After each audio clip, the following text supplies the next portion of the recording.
for today's video, nag-order ako sa Lazada sa Extreme Blooms ng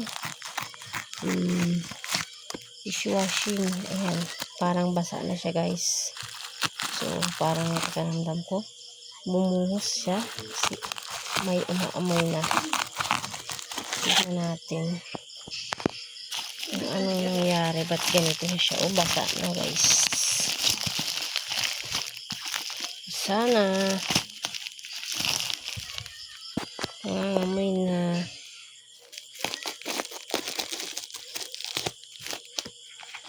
Ay, basa na guys. Ayan. Ano kayang tumapon? Ayan, basa oh.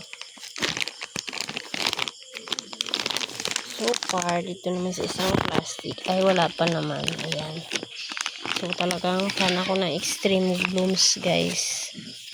Ayan, meron na agad siyang process or step by step na procedure. Siyempre halo-halo lang naman yan guys. Ayan. So ayan. Kanyang mga ibang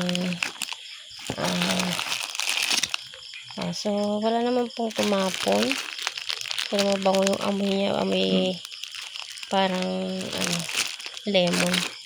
Pero yung in-order ko guys is calamansi scent. Yan, inamoy pilalagyan, amoy lemon. Basa siya. Baka ibang produkto yung nakabasa. Kasi, ayan, wala namang siyang tagas. So, ayan, so far is good naman. Yung ating nakuhang product. Ayan. So, bukas ay ready na siya to mix. Yun lang guys. Thank you for watching.